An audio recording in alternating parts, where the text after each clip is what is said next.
salaamaaleykum Waly Seck naka yi tey yaa ngi ci jàmm ana mama jaaga ni mu def ana soxna ay dara gune yi ñoom moo meeg Mouhamed ñëpp ngi ci jàmm ani jaaga mu ndaw awaay yow baa jooy yi wàññiku na rek waaw góor a moom yaay Waly Seck moo xolam rek Waly Hachim. C'était le 26 décembre 2018. Le 26 décembre 2018, bu ma ko calculé boobu ak léegi ça fait 1715 jours xam nga yàgg na boobu ba léegi ma lay lemtu. Waly Seck,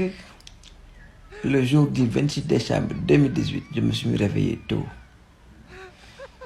nga waroon na ñëw place de la nation ñu koy wax place de l'Obélisque fële ca Colobane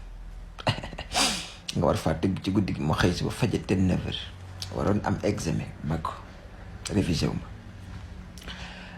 ma waroon a nekk ci sama mbiri bopp defuma ko ba jëm mu nekk boobu maa nga nekk étudiant.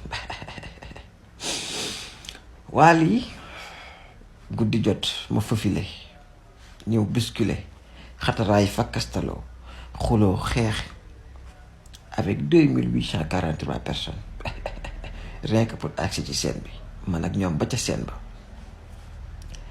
ma ñëw ba ci scène bi jox la ko nga sëgg xool ko reetaan jël ko sa ñaari loxo xool ko daal dina ma 20 sur la scène ñëwal ci kaw scène bi man la sama maam daf may tere kaw scène allez voilà surtout ko fàtt nga dem ma 22 heures derrière on te donne mon numéro. Madame derrière, on me donne un numéro.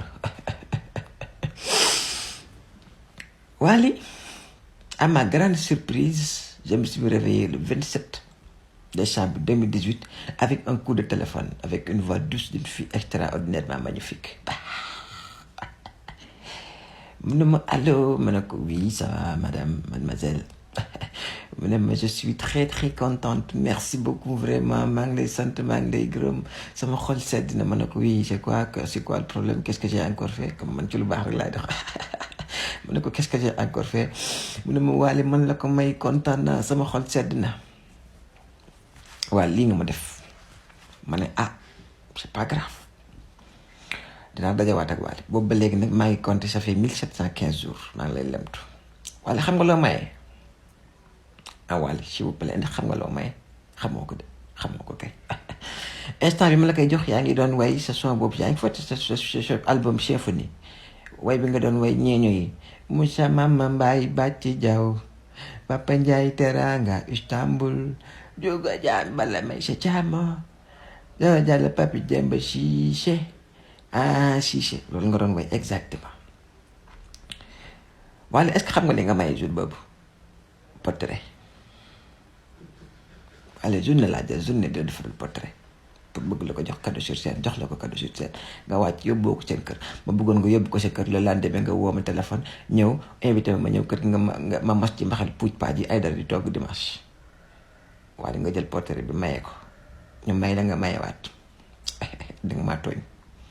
du ma la wax dara nag bis buñ jàkkaarloo mën a yow te waluma la ne dégg lu ma la waxti bu ko gëm bis bu suñ bët yi ñeentee te dooruma la bay bi rek sa kaw Waly Seck lu ma la waxti bu ko gëm keroog mais cinq ma defal la beneen ma yàgg ma ne bu ma ko defee damay def na mu defoon njëkk ba rek wallaay Hachim defaluma ko léegi man bu ma tasee ak yow question bi lal bëgg a laaj pourquoi tu as mais tu on t'a mis quelque chose tu le mets à une autre personne pourquoi la ma yabee maa ngi lay lemtu nag gëm naa suñu bëti bu ñeentee di nga xam ne li may wax ni sama xol laa ko tibbee wala Hachim